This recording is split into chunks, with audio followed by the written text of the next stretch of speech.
My name is Jennifer Gray Thompson, and I am the CEO of After the Fire. Welcome to the podcast, How to Disaster: Recover, Rebuild, and Reimagine. In this podcast, we bring you the very best practices, best hearts, and great ideas from other disaster-affected communities. Thank you for joining us.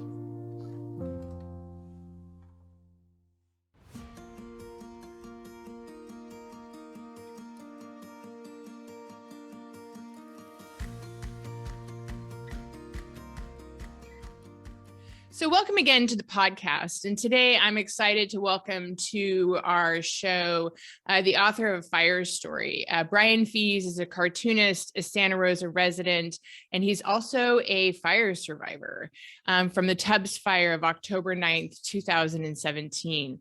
I too live in the same valley and county as Brian and his wife, Karen. I worked with Karen at the County of Sonoma during the time of the fire, and I really wanted Brian on this show so he can talk about his own experience when Brian and Karen lost their home. Almost immediately, he began writing and drawing a fire story, and then he posted it online. And when he did, it went viral, and it was seen by more than 3 million people since then. In 2018, our local PBS news station, KQED, produced an animated webcomic of Brian's book, and it actually won an Emmy for their work because it was so beautifully done, compassionate, and empathetic. Today, we're going to hear from Brian. We want him to tell his story from that night and look at the photos from the book. And even though the book focuses on the tragedy of a disaster, the tone is ultimately uplifting and can teach us how to come together and rise stronger from the ashes. One of the things that I really like about this book is, he didn't try to soften the harsh edges and the trauma of what it is to actually come upon your home after walking 3 miles and find that your entire neighborhood is gone. Brian was very frank in his description of how that felt. And it also shows a lot of admiration for the work of his wife, Karen Fies, who at that time was head of a department at the County of Sonoma. And like many people in public service, despite losing her own home, she actually stayed up all night evacuating hundreds and hundreds of vulnerable people and working with her team. The fire story is one of the first things that I read within the 2 weeks after the event. And I was struck by how that sort of story called us all in and allowed us to hear and feel the story of a fire survivor and the amount of grief and frustration without a veneer. And there's something about the use of a comic book form that was very inclusive and empathetic. And I'm hoping that we can talk more about that today, in addition to the role of art. So I'm really happy today to have Brian Fies on the show, and I know that you're going to enjoy him. Please do look in the links. We do have a web address for him that will share any other information and links to a couple of other interviews, which we think are of great value. And once again, I just really want to thank Brian Fies for coming on the How to Disaster podcast. So once again, I'm so excited to have Brian Fies on the podcast. I worked with Brian's wife at the County of Sonoma, Karen, when the fires happened. And I think one of the huge values and lessons that came out of that experience was not only getting to know people like Brian who could express his story in this other empathetic way, but also it really drove home, and it's a lesson I've never forgotten, that the people in the public sector who lost their homes also had to really perform very heroically all night long, like Karen did. So Brian, we're going to actually get into your work, not as much Karen's, but I did want to throw that in there. And I just really want to welcome you to the podcast, How to Disaster. Thank you so much. And I think that's a lovely point to start on because, Karen was a hero to me that night. As you know, we lost our house in the Tubbs fire, and Karen went straight to work. She was the head of the Sonoma County Human Services Department. And before we even knew what had happened to our house, she was setting up shelters in high school gyms, and she was trying to evacuate the Valley of the Moon Children's Home, which was being threatened by fire on 3 sides. And she was a hero that night. So I really appreciate that nod to her. She deserves that and more. I want to echo that. I too think she was a hero. She would not like that description, is my guess. She would be like, I was doing my job, doing the right thing. But I love starting off on that note. So for those people who are not familiar, tell us, your fire story from that night. And part of what I'm going to want to talk about, like, why and how it's so important to have that element of how you turned to your art in a way of not only healing, but building a more empathetic response with the people around you. Thank you. Yeah, our fire story is a lot like everybody else's fire story. We were awakened about 1 a.m. When our power went out, and the little click of the clock awakened my wife, Karen. We looked out the window, we saw the smoke, we saw the orange glow coming. We live a few blocks off of Mark West Creek, which was, one of the freeways between Calistoga and Santa Rosa that the Tubbs fire followed. We saw it coming. We had about 15 minutes to pack a few things, throw a few things and a cat and a dog into one of our 2 cars, and just get out. And this is the start of the story I tell in A Fire Story, my comic and book. But as we just discussed, we went directly to Karen's office, which was a few miles from our home. She worked all night. I walked the dog all night. And the next morning at dawn, I walked back into our neighborhood to see what had happened. And we could pick up the story there, but in essence, we lost our home, along with, a few hundred others in our neighborhood and thousands of others in Sonoma and Napa counties. But you had to walk 3 miles though, too. So, yeah. I mean, I think for there's something about that point, there's a poignancy to that, to the unveiling of this sort of this mega fire, which we really hadn't seen before. I mean, No. We're now 4 years and 2 months post-disaster, 3 months post-disaster. And, we've seen this sort of level of destruction again and again. But what people have to understand is we really hadn't seen it then, and it really did feel very apocalyptic. So can you walk us through those 3 miles a little bit? Well, it was so eerie because this was dawn after the fire. The fire was still going in other places, but I didn't know that. My house was gone, but I didn't know that. And so I just started walking, and I kept expecting you to hit a roadblock or something, but I never did. There were no roadblocks because all the police officers, all firefighters, highway patrol, they were all busy somewhere else trying to deal with this crisis. So I just, I take it back. There was one CHP roadblock keeping people from getting on the freeway. So I parked my car near there. I just strolled right through the barricades. Nobody tried to stop me. And I just kept going. And I walked through neighborhoods that looked perfectly fine, neighborhoods that looked just like I remembered them. And I saw smoke plumes off on the horizon. But as I was walking through, I thinking, well, this doesn't look so bad. But the smoke was, I don't have to remind anybody who was there or anywhere in the area what the smoke was like, but the sky was just this strange nuclear apocalyptic orange. The smoke was thick. There was ash floating in the sky like snow. And one of the lines I use in the book that people really connect with is, I was walking along and I realized I was inhaling my neighbors' lives.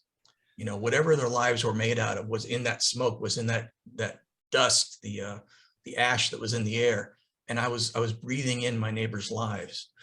So I was just walking along, looking at houses that all looked fine. Again, a plume here and a plume there.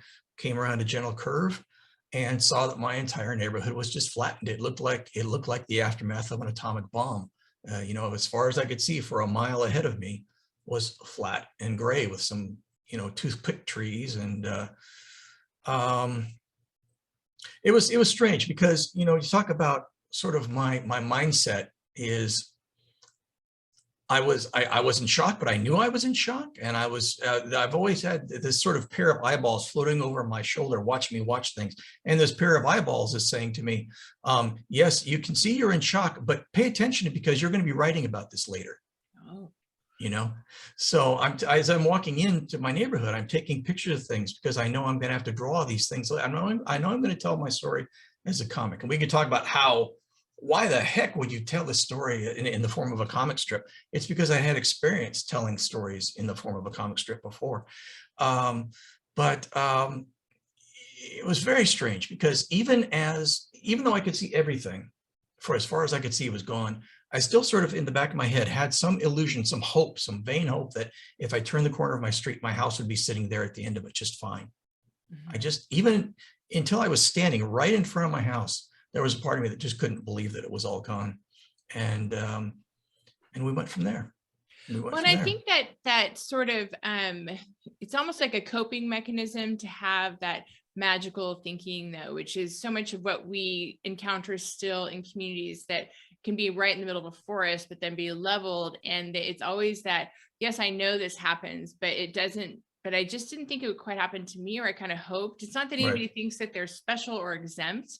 It's just the disbelief when it actually does. And that until you've seen a mega fire, you don't really see that it's not everything. Like it skipped the gas station across the freeway, but somehow it got your entire neighborhood. And so I could and it was just such unbelievable destruction. Or it skipped a mile and hit Coffee Park, you know?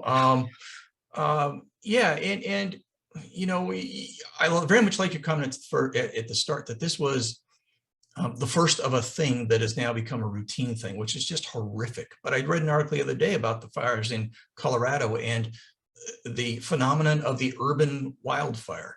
You know, we don't live back in the hills. We're not surrounded by trees. We're in a subdivision surrounded by other houses. I just didn't think it possible.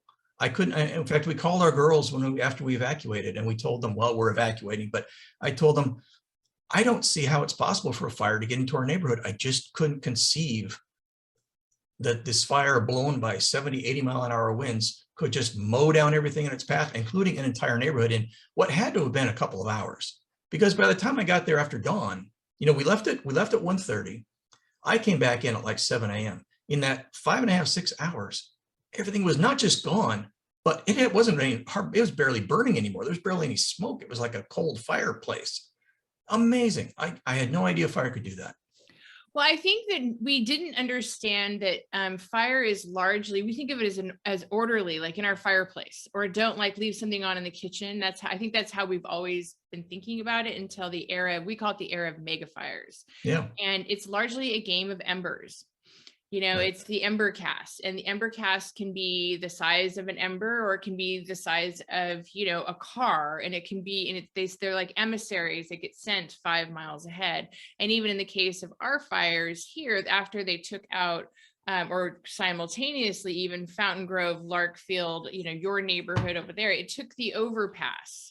Like it creates its own weather and it moves very quickly. And I think that the Colorado fire is a prime example, unfortunately, of how this isn't such a question of WUI, the wildland urban interface, but of how are we going to not only learn to live alongside mild fire in order to prevent mega fires, but also just to understand that none of us are exempt, no matter where we live, of the dangers of losing our home in an ember cast. That's sort of technical, I know, but you know, for a lot of people listening to this podcast, it is going to be about like it's called How to Disaster, so we can help people walk through this journey. But we're also hoping that people don't have to walk through this journey, that, you know, that they can understand and see, you know, the huge impact that it can have in a very short period of time. We're talking 3 minutes for a house, like done your whole life. And I love, even though that pains me, but I do love that line about inhaling your neighbors' lives. Because when I walk into fire communities now, I feel much the same. You know, it's over and over and over again. Well, you're sure right about the embercast. I mean, the problem isn't the problem. One problem is the fire, but the real problem is the wind. You know, in my fire story book, I interviewed people and I told their fire stories in addition to my own.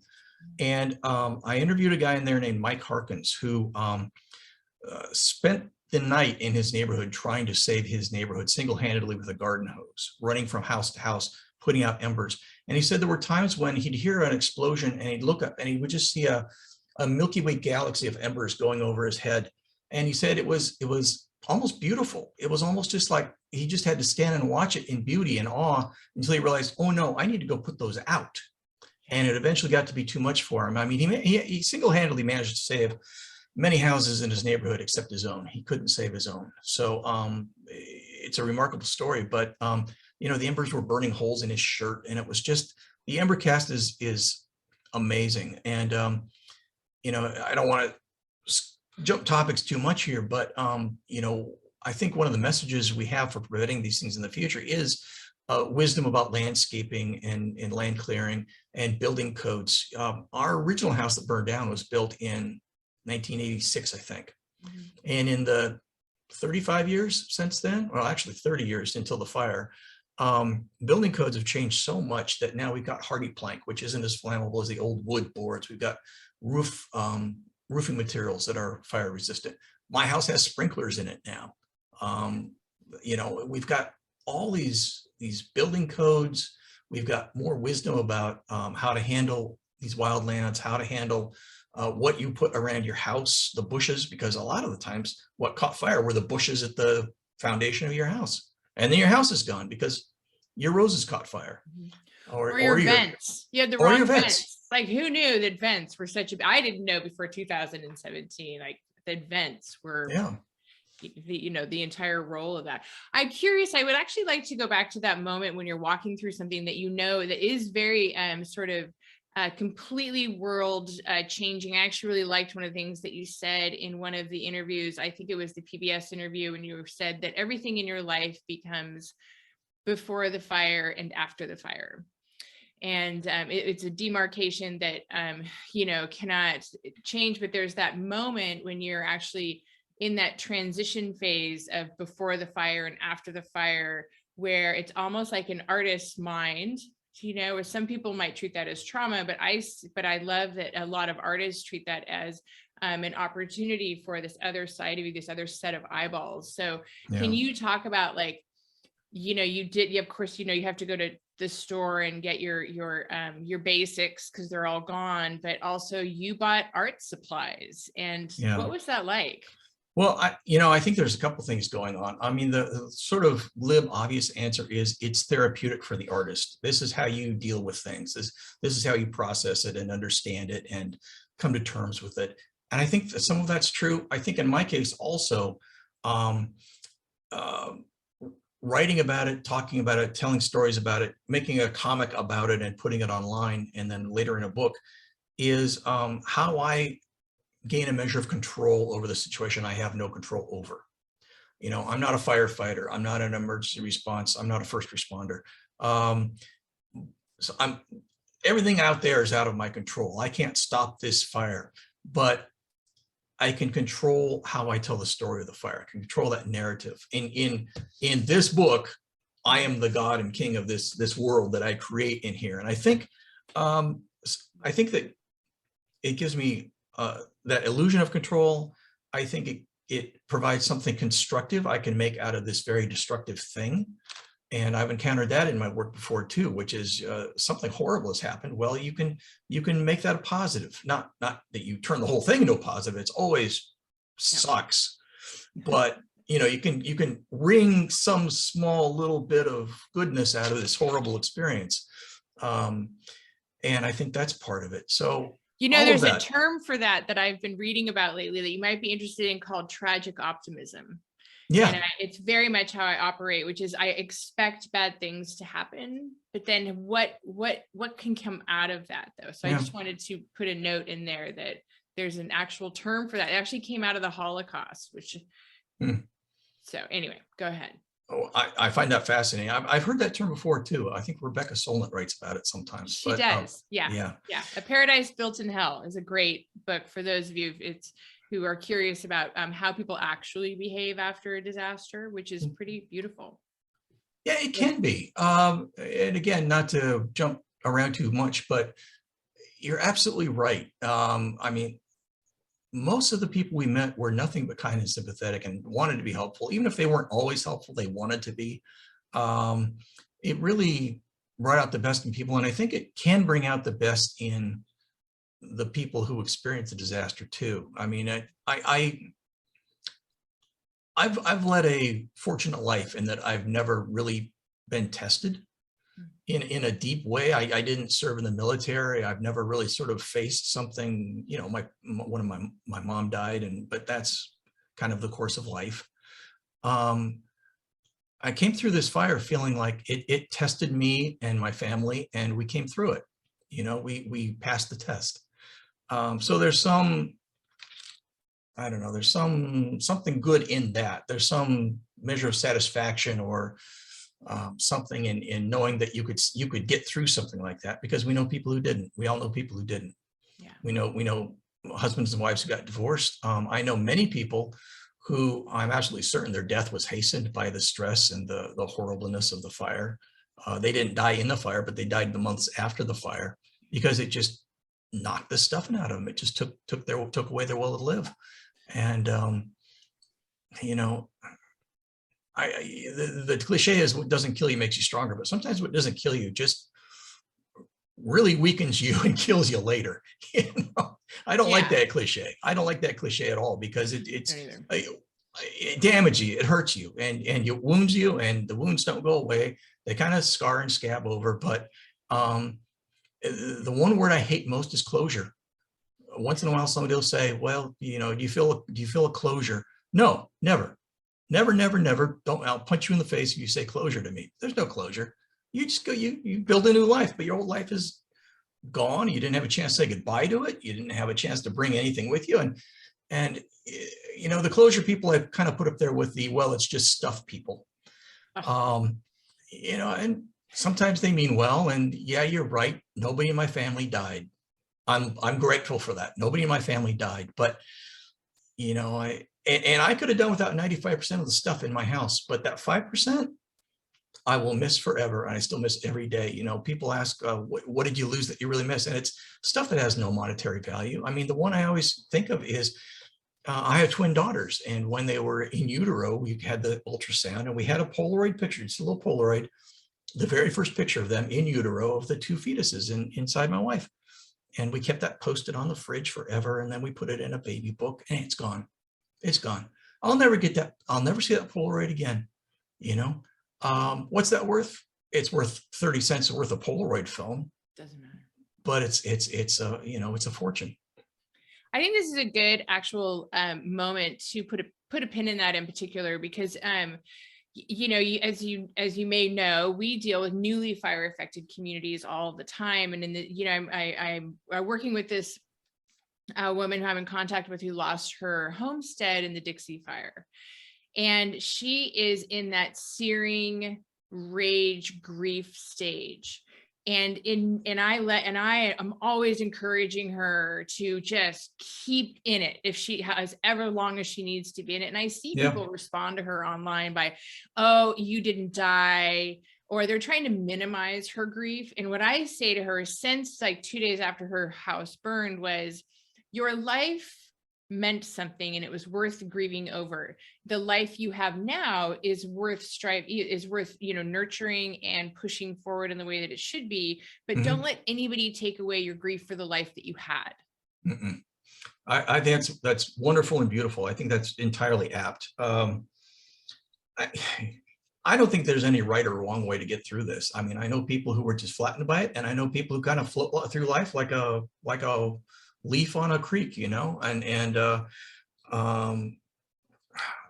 there's no right or wrong reaction. There's no right or wrong to deciding to stay and rebuild or move to the other side of the country. You do what you've got to do to get through it. And you know, you make the best decisions you can with the information you have at the time.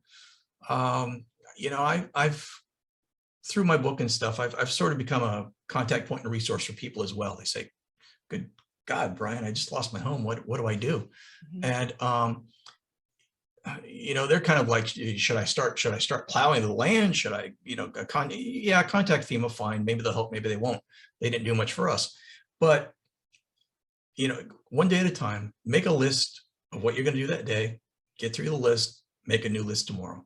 That's it. Do one foot in front of the other, make a list, get through it, and allow yourself the time to grieve and be angry and express what you need to express. And again, I kind of channeled this into the comics and the work I was doing, but you know, whatever you need to get through it, whatever gets you through is okay by me.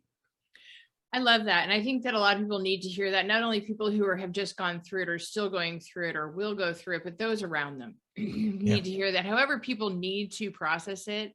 You just need to let them have it. You don't have to control it. You can be and if you have discomfort or you're uncomfortable with their grief, then it's okay to, you know, then you need to acknowledge that, because your need to help them has to take second place to what they need in order to be helped. Like that's a key piece in disaster. We could talk for an hour about this. Yes. So many people meant so well, and they would, I would end up trying to make them feel better. You know, they would, people would bring us, they'd kind of clean out their closet and they bring us a trunk full of t-shirts and old jeans and stuff. And thank you, that's lovely. I have nowhere to put them. I don't need your old clothes, you know. I love you, thank you, but no. And then you're kind of measuring how to deal with their feelings of you know, well, now they're sad because they tried to help and you just shut the door on them. But I don't need that, you know. I've told other people in other places, you know, what people need is they need gift cards to places like Target and Walmart. That's what they need. And then they can go buy their own underwear and shirts and socks and art supplies or whatever. It sounds crass, but you know, give people the resources to determine what they need for themselves, instead of thinking, well, now is the time I'm going to ship 100 teddy bears to Sonoma County. No, you know, that doesn't do anybody any good. It doesn't. You know, I work with a woman, Kelly Thompson, who runs VK's Love off the coast of Puerto Rico, and they, after Hurricane Maria, did not have power for 7 months, and somebody sent them ice skates. A lot of ice skates. Oh, wow. It's just a perfect example of, I mean, thank you for being a good human being, but also, like, please don't do that. Like, and I'm always trying to preach that. One of the things that I actually, just one side note, is when you came out with your, and talk about that too, your initial comics, like with pretty much immediately after the fire. I think a lot of us felt in this weird way, like a sense of ownership and pride that you had done that you had put it in that medium. And we were like, oh, okay, someone's telling the story that, no offense to Anderson Cooper on our, you know, streets and all of the news, you know, we appreciate their interest, but it felt like the telling of a story in the way that was from one of us, as opposed to somebody just wanting to stand outside of a building. And there's a second point to this, and I want you to address both of these. You were not afraid to swear. And I just have to tell you how much I loved that it wasn't, you weren't trying to like say this was anything other than what it was in order to make people more comfortable, because it's swearing sometimes makes people uncomfortable, but it's a fearless decision and it's a literary tool. Can you talk about that? I'd love to. First of all, thanks for the first thing you said. You know, for your readers and viewers and listeners who don't know, right after the fire, you mind if I do this? Oh, no, do it. So, yeah. I went to Target the day after the fire, and I bought shoes and I bought socks and I bought a shirt because I'd evacuated about those things. And I wanted to tell our story. I knew I was going to tell our story. I felt like a reporter on the front lines of a war, like, you know, somebody reporting for the Spanish-American War. And I bought a spiral-bound book of really terrible drawing paper, because this was what Target had for art supplies. And I bought a couple Sharpies and 4 colored highlighters, and I started drawing. I started drawing our story the day after the fire. Because I knew I needed to get this out. I needed to get out in the world. I need to tell people our story. And what people told me, I put it online. I have a blog. I put it on the blog. I said, go look at this. Did no promotion. Something like 700,000 people read that comic in the first couple weeks it was up. And it looks like this. I do it in the book. Mm-hmm. These are pages from the original comic that I put online. And for those of you listening on the podcast, we will put a link to our YouTube channel. So I have to you know what we're going to do really quickly? We're going to take a quick break, and we're going to come right back. And when we do, that'll be our marker. Okay, Okay. so again, this is the podcast, How to Disaster. I am Jennifer Gray Thompson, and I'm sitting with author and cartoonist and fire survivor Brain Fies. This podcast is sponsored by Fire Safe Signs.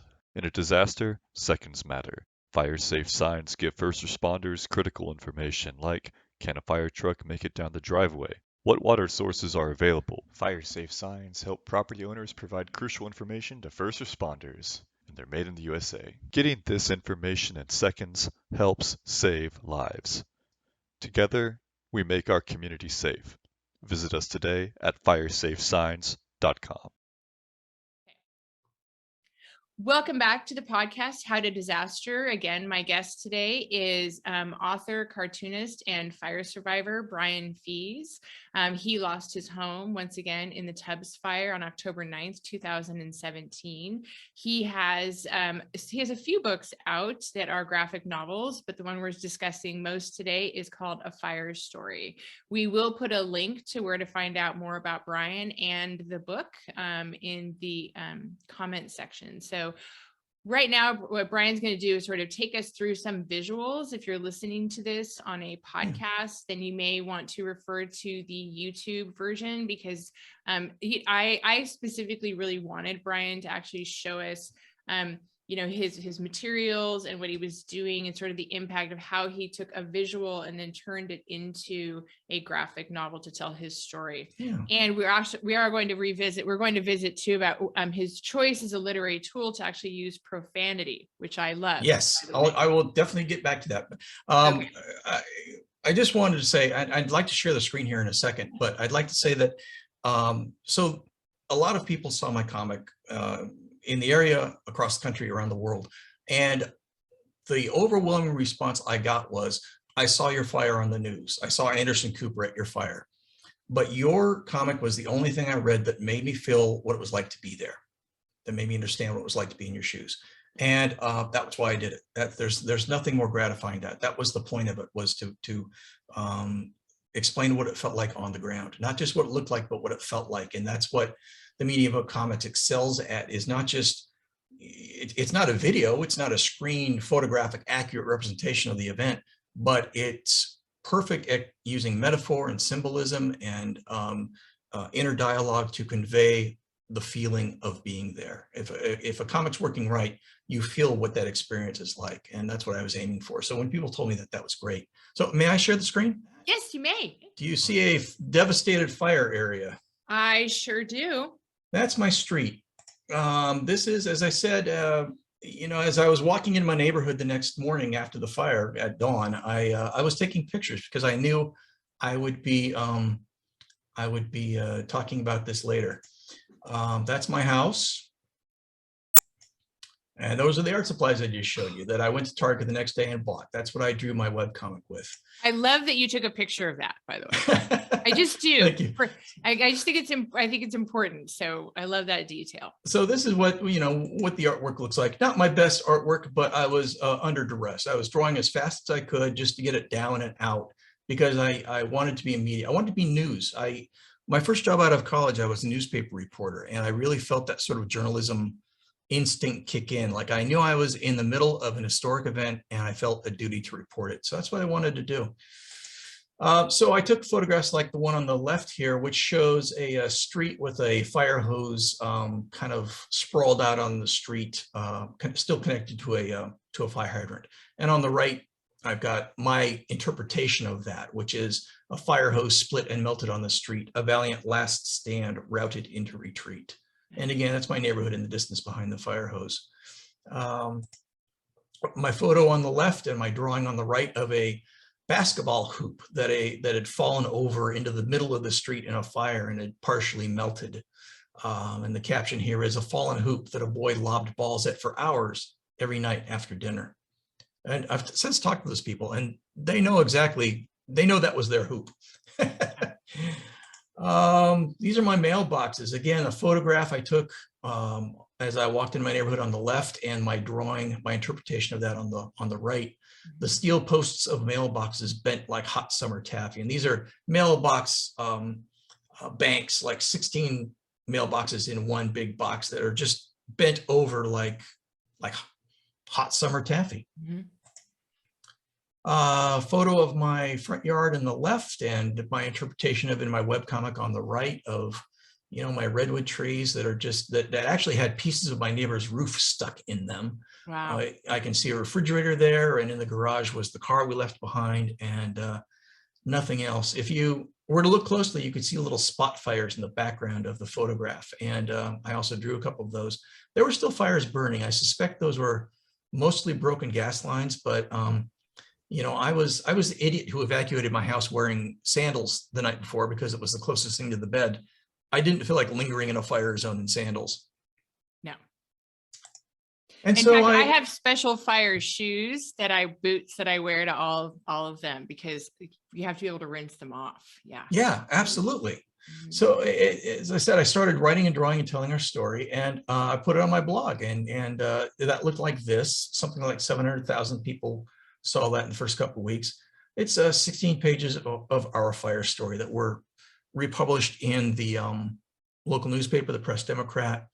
A little while after, maybe a week or two after it was online, radio station KQE, or television station KQE in San Francisco, contacted me and said, would you mind if we animated that? And I said, knock yourselves out, because I'm not going to animate it. And so they did a little 6.5-minute video.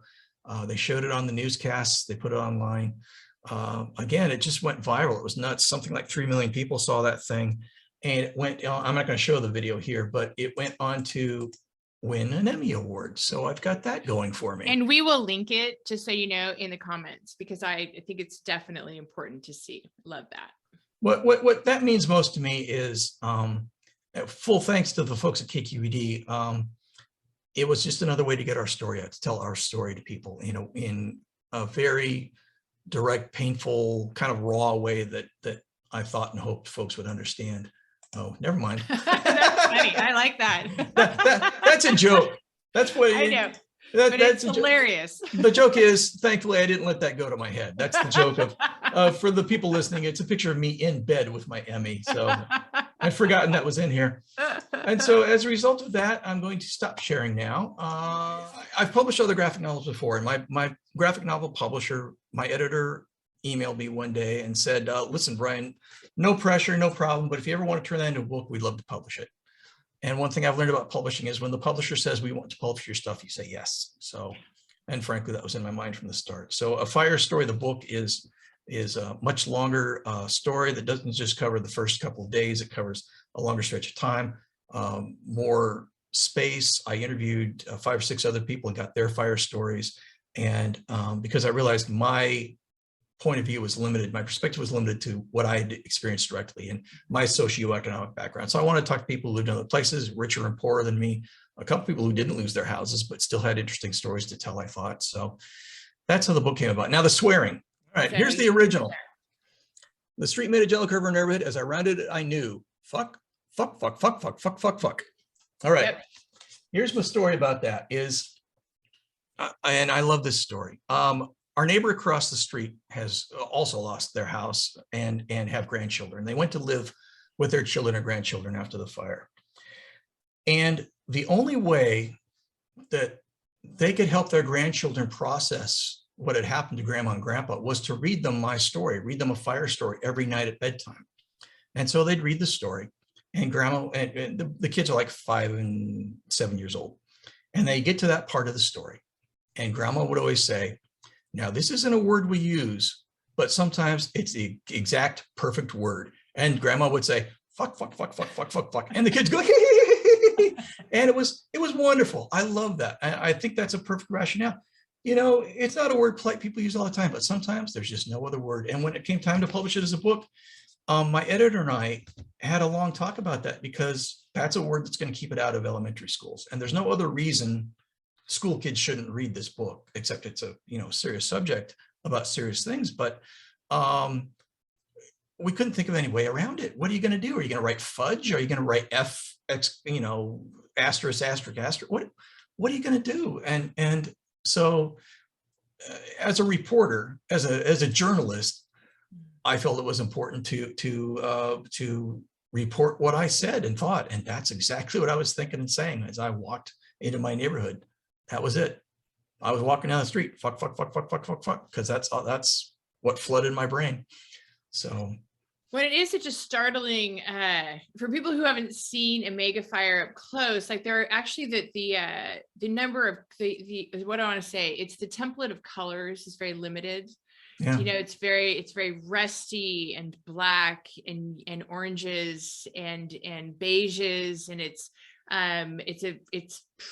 just a very particular experience to see, especially the first time. Yeah. And it's so startling that you go from the sort of this technicolor life to a very different template of what you're seeing in front of you and what remains. I'm reminded of Buzz Aldrin's description of the moon when he first stepped onto the moon. He called it magnificent desolation. And I think that kind of fits, you know, it looks like a moonscape. To that point, our house, we rebuilt in the same spot, and weighing all the alternatives, maybe we'll see if it ended up being a smart decision. We rebuilt where our house burned down. And our house was one of the first ones built in our neighborhood. And we painted it a kind of a nice blue color. It's a nice blue color. But compared to the gray and brown and everything around it, it looked like a Looney Tunes house. It looked like Bugs Bunny should live in there. It was bright and garish. It almost blistered your eyes. And now that it's surrounded by other houses, it looks perfectly normal. But against this landscape of nothing, it just stood out like a lighthouse beacon. It was amazing. And you guys are towards sort of the back of the neighborhood, aren't you? If my memory serves correct. Yeah. It was, and in your neighborhood, what's just for people who maybe have just gone through this or just understand again that you were not necessarily in the wooey, not as far out as Coffee Park, but it was not an area where you would necessarily expect for wildfire to move, you know, that quickly. And your neighborhood is pretty much rebuilt with few exceptions. Is that correct? That's true. Yeah. To your first point, absolutely right. We're in the flatlands. We're not in the hills. Now the hills, I can see the hills, but it's not an area before 2017 I would have thought could have burned. And in fact, the fire skipped over a very large empty field that surrounded an elementary school to our east. It just went right over the elementary school and just pounded us. So no, we're not in the interface, but we burned just as good. I mean, it's not quite as astonishing as what happened to Coffee Park. I couldn't believe what happened to Coffee Park because, again, to viewers or listeners who might not be familiar, Coffee Park is a long, long way across a 6-lane freeway. It's a mile beyond that. It's just astonishing to me that neighborhood, 1,500, 2,000 homes burned down that night. Mine I kind of get because I'm not that far from the hills and I live 3 blocks from a creek. I kind of get that. But what happened, you know, what this fire did will amaze me to my dying day. Yeah. It never gets old for me. And even in looking in the fire in Colorado, as I was watching a flyover and the houses were very much in the same span across much like your neighborhood in Mark West. But also they have basements. Oh yeah. So imagine their debris removal is an entirely new puzzle. And so there's always a new puzzle. I want to take you back though to the role of sort of the artist in a disaster. You are both artist and you have a journalist mind. And so I can see how those two things came together.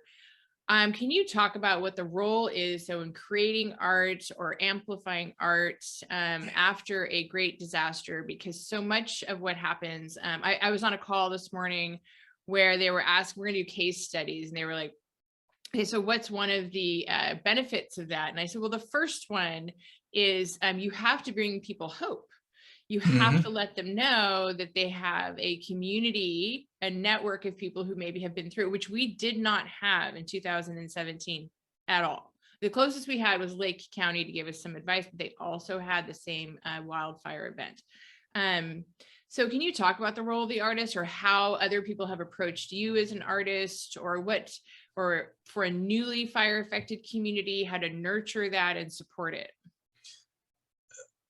this is just my opinion. I think there's an interesting paradox because art doesn't seem very important, or you wouldn't think art seems very important in an event like this. And yet sometimes I think it's the thing that lasts the longest and means the most. It's sort of how not just one person, but a community processes a trauma like this. Shortly after the Tubbs fire, I was fortunate enough to have galleries asked to exhibit my work, the Sonoma County Museum and museums in Napa and Sonoma and so forth, Petaluma. And they put on art exhibitions of not just mine, but 5 or 6 or 10 or 12 other people. And I found that fascinating because I don't think any one person, including me, captures what a disaster is about, how it affects people, what it means. But when you see the interpretations of 5 or 6 or 12 or 15 people, those are pieces of mosaic that draw a complete picture, I think. Mm-hmm. You know, it was almost eerie, almost beautiful of this person is working in an entirely different medium and came to entirely different conclusions, but they obviously went through the same thing I did. And so did that person who's, you know, turning ashes into ceramic pots. And so did this person who's, you know, showing movies on melted glass, or this person who's weaving things out of, you know, wool from, you know, sheep who were lost in the fire or what have you. I mean, people did amazing things. I have to think art's important. I have to think also journalism's important. Journalism is, you know, it's how we tell our stories. It's how we remember things, how we process them. You know, what do we remember of? I've been to Pompeii. What do you see when you go to Pompeii? You see the mosaics on the floor. You know, you see the paintings on the wall, and you see the remains of the people who were there. And that's the story of Pompeii that's told through the art that remains, the art and the architecture. And you know, not to compare our situation to Pompeii, but I think, you know, 50 or 100 years from now, what people will look back on this and remember is the art that came out of it, and the journalism and the storytelling. You know, I've sort of recently come to this idea that we live our lives through stories. This is our own life is a story that we tell ourselves, that we're the hero of, right? Everybody's the hero of their own story. And we relate to each other through stories. And we tell stories about politics, we tell stories about the environment, or we tell stories about citizenship, or whatever we tell stories about, or relationships. Storytelling, I think, is something deeply intrinsic and important to being a human being. You know, you can just imagine people gather around a campfire. This is how we learn things. This is how we learn to trust each other, or learn to hate other people, or whatever the story is. I think it's really, really important. And at least this is what I tell myself when I want to be a storytelling artist. I actually totally agree with you. My undergrad is history and English literature, because I didn't want to learn one without the perspective of the other. And I have felt that has served me incredibly well, and to try to not so much make sense of what's happening now, but to find a sense of, you know, tragic optimism as we move through this very strange time. Yeah. You know, physically it's difficult, and we've actually had a total of 4 megafires, including 2017, which was really 11 fires. That was 11 fires in one night, but we've had some pretty terrifying experiences. Take us to where you are now. We are 4 years and 2 months post-disaster. You've rebuilt your home and moved back in. Karen has retired. And to be clear, like, nobody we had a lot of retirements, people who lost their home, but Karen's, you know, stuck it out for, I think, another 18 months or something to do her very difficult job. Yeah, a couple of years. She's really wanted to get out for another fire season, and she didn't make it for one of them, but she got. Right. But she was due. We did rebuild our house. We got in relatively quickly, about 1.5 years after the fire. Our house was rebuilt. We were one of the first ones back in our neighborhood. It's such a strange thing. For a while, you feel like you're living in a stranger's house, an Airbnb or something, even if it's kind of yours or you designed it. Still to this day, 4 years after the fire, Karen and I will be talking and thinking and saying, do we have that? Did we have it before the fire? Did we buy it after the fire? Do we even have it at all? My neighbor like a week ago said, "Hey, Brian, you got a staple gun?" And I had to think for the longest time. because I know I used to have a staple gun. Turns out I don't have a staple gun anymore, but I had to go look. I didn't know. So there's still, there's not a day goes by that we're not reminded 3 or 4 times. I still, in my house, turn left instead of right to go to the bathroom, because I or reach for a light switch that's not there anymore. Or we used to have a big clock up in our hallway. As I left the house, I'd always look up and see what time it is. I still look up and there's nothing there. I'm looking up to the ghost of a clock that used to be.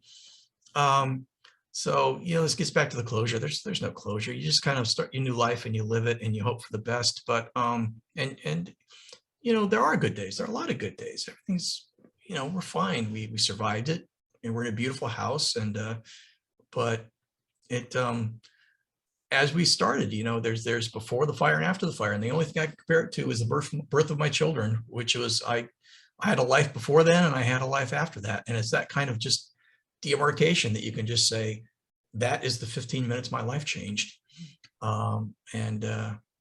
Never going back, but never going back. I think actually I'm going to hold you in that moment for a second, because until I started helping, like within the campfire, I started helping about 8 days into their fire. And it was really just a human response. We don't run up and like lead their recoveries. We help local leaders. That's our model, actually lead and design their own recoveries, because we are not part of that community, but we do have some lessons and some tools. And I never want anyone to feel again like we did. And I worked inside of the county, so I knew firsthand about how really ill-equipped we were, and how low, we were doing the best that we could, but how sort of almost self-defensive. It was just a very difficult thing to navigate without anybody to help us, carry us through, to be our Beatrice, through the. We learned a lot the hard way. Oh man, did we ever? We really did. And we made mistakes and we did some things right.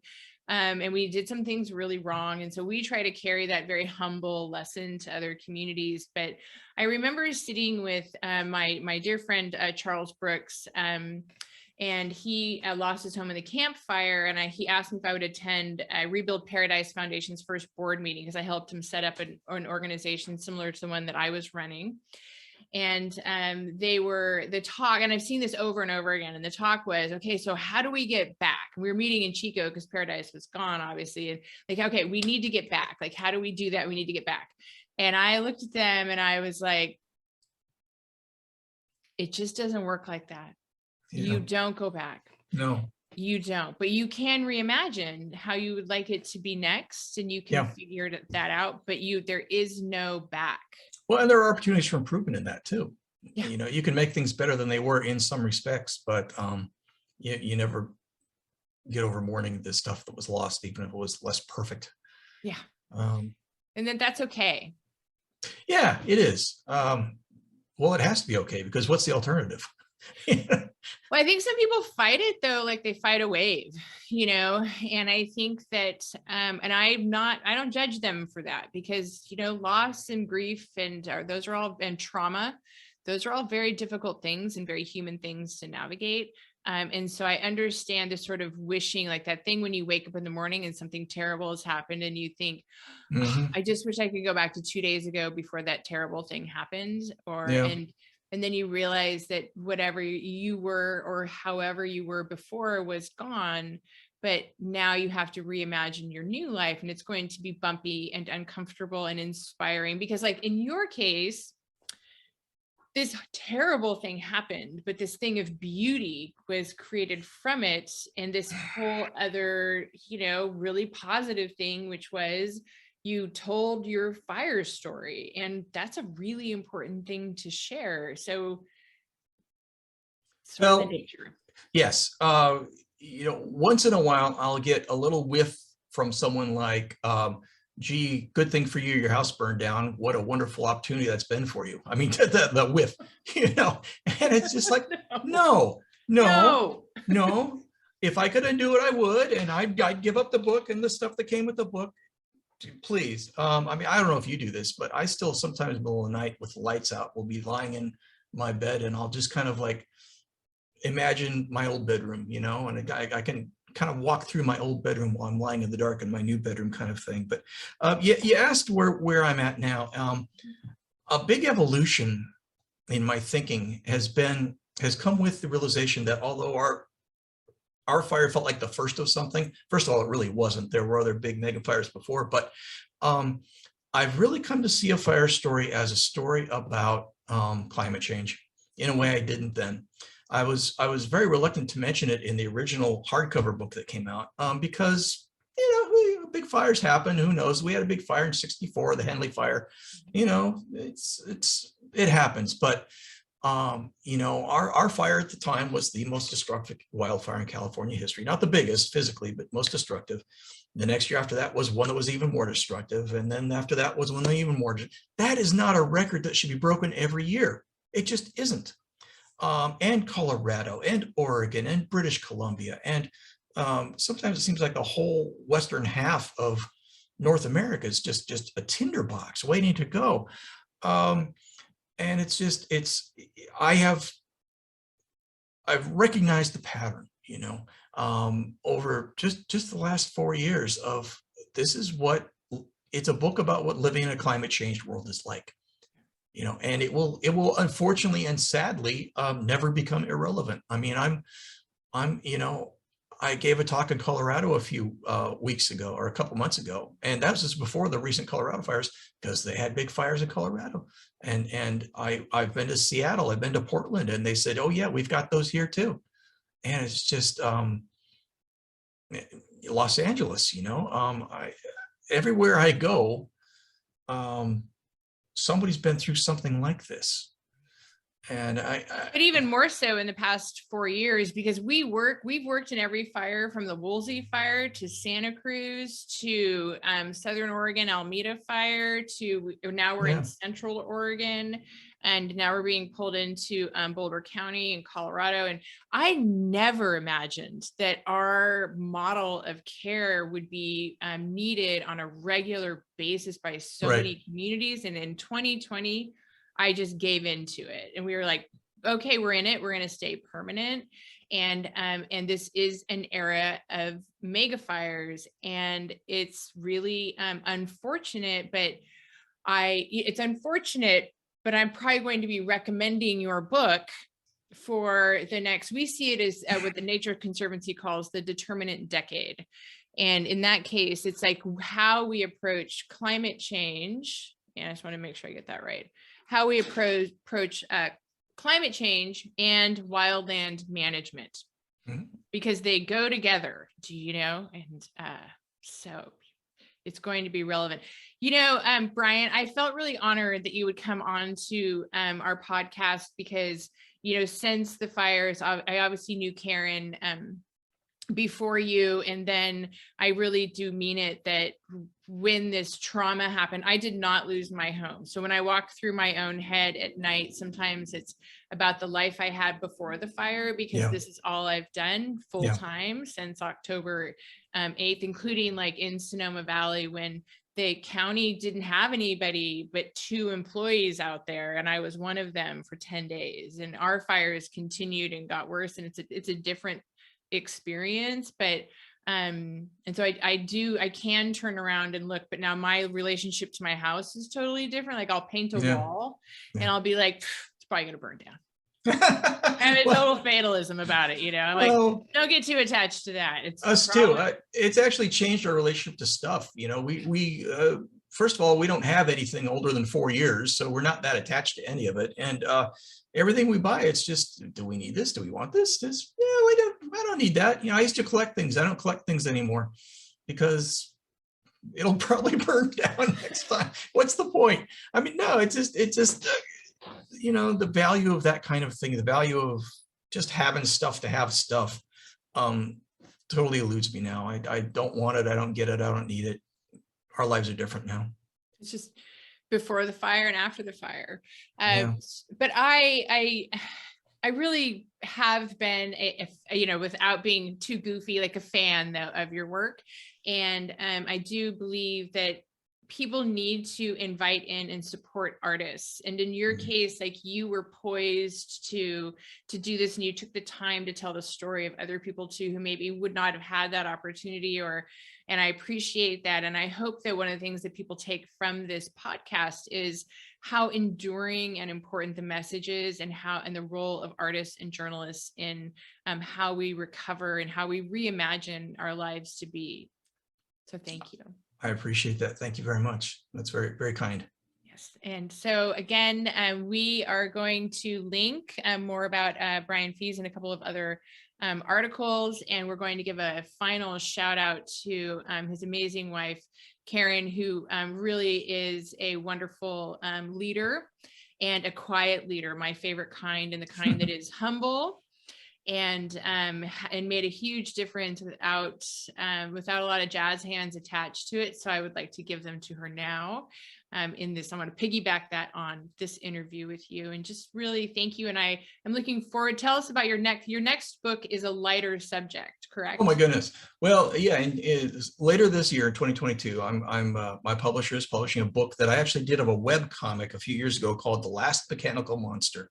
And it was just a project I did just to remind myself that comics can and should be fun. They can be serious, but I just want to do a fun story. So it's just a fun story about a very old man and his giant robot. That's what it's about.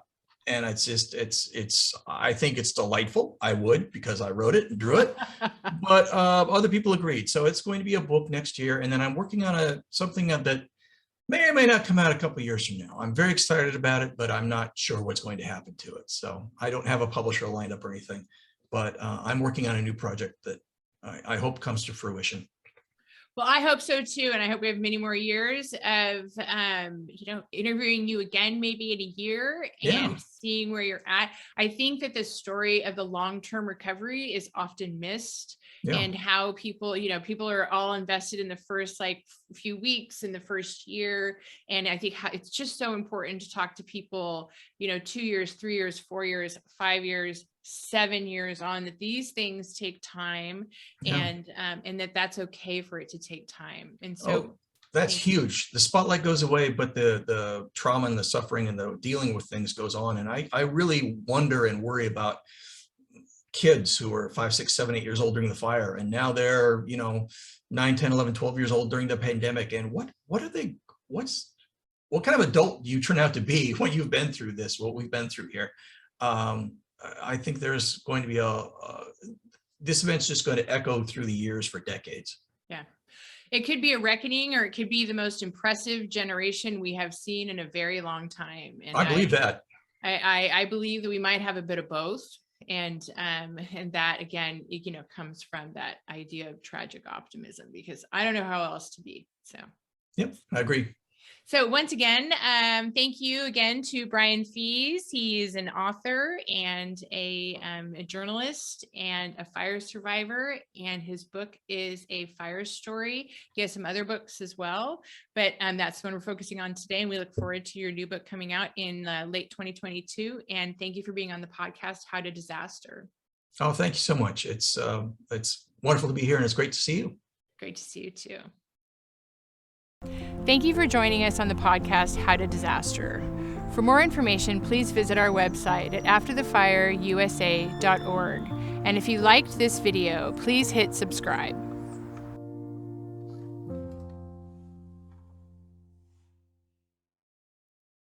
Fannie Mae provides mortgage options for you and your family. If you have a mortgage owned by Fannie Mae, you may have financial options available after a disaster, such as forbearance plans, deferral of payments, lending assistance, and counseling. Find out more from our Disaster Response Network. Go online at www.knowyouroptions.com/relief or call 1-877-833-1746 today.